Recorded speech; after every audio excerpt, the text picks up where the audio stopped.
So this one content creator shared a video talking about a planned boycott of all Kellogg's products beginning on April 1st. I've tagged her in the captions of this video. I highly recommend you go watch it. It's in response to the fact that the CEO of Kellogg's came out basically saying, well, if you're having trouble affording groceries for dinner, just go eat some Frosted Flakes, which obviously pissed off a lot of people at the audacity of this man to say this, especially when he just recently boasted about increasing the prices of Kellogg's items by 28% just because he can, and apparently he needs even more money to add to his billions. But basically, this proposed boycott would begin on April 1st and would last for 3 months until they are forced to reduce the cost of their products. And if they don't, the boycott will continue until they do. She even mentions how for those of you who have become red dye addicted to their products, to start researching some of the generic brand options that are out there as an alternative, or to use this app to research family-owned companies that could sell items that are very similar to these galactic empire companies that evidently control everything that we eat or use.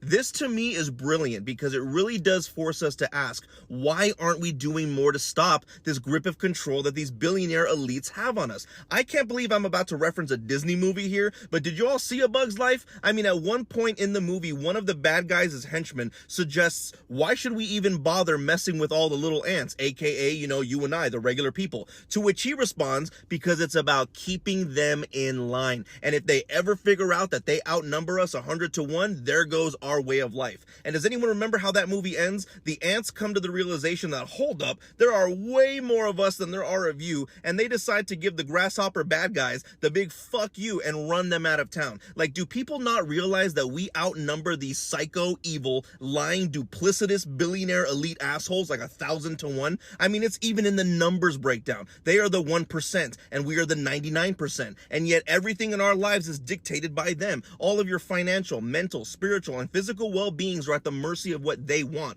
The fact that literally all we have to do is unify together and stop buying their products, or remove all of our money from their banks, or collectively stop paying certain bills or taxes. I mean, think about it. What could they possibly do? When you really think about it, it is absolutely mind-blowing that every single thing in our lives that we complain about, I'd venture to say that about 95% of those issues are caused by the billionaire elites who are pulling the strings. If we all collectively woke up, collectively came together and said, enough is fucking enough, there is nothing they could do to stop us. And look, it's as simple as this person's video is saying. 3 months, for just 3 months out of your lives, use the internet to see every single product that Kellogg's has, and for those 3 months, do not buy a single product of theirs. There are 400 million people in this country. Could you imagine what 3 straight months of boycotting would do to their bottom lines? Could you imagine what 3 straight months of boycotting a company like Wendy's, who wants to start surge pricing, would do to that company? Could you imagine the literal shitstorm it would cause if everyone took their money out of these crooked ass banks? Or what would happen if hundreds of millions of people said, hey, you know what?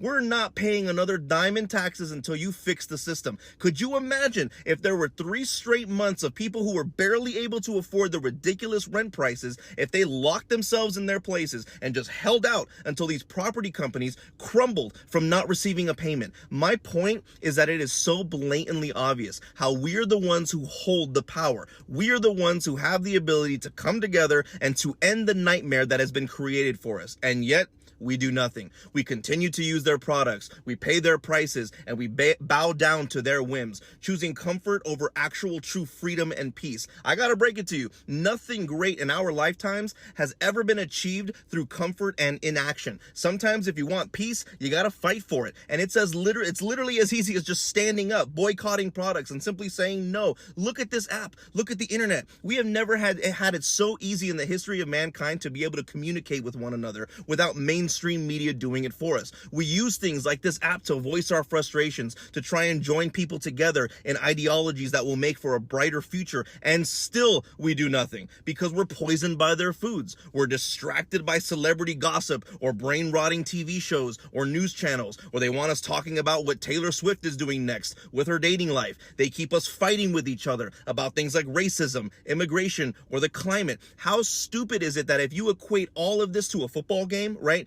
you can see just how ridiculous this is, okay? In football, there are 11 players on each side of the field, right? And in any game of football, if 11 players on one side played against only one player on the other, it would be the easiest victory, right? It wouldn't even be fair or close. And yet, here we are, the 11 that are on the field, and we're letting the one person on the other side beat us every time. Look, I'm just one person. I'm just a regular dude, a nobody really, but I think it's about time we start changing the game. What do you think?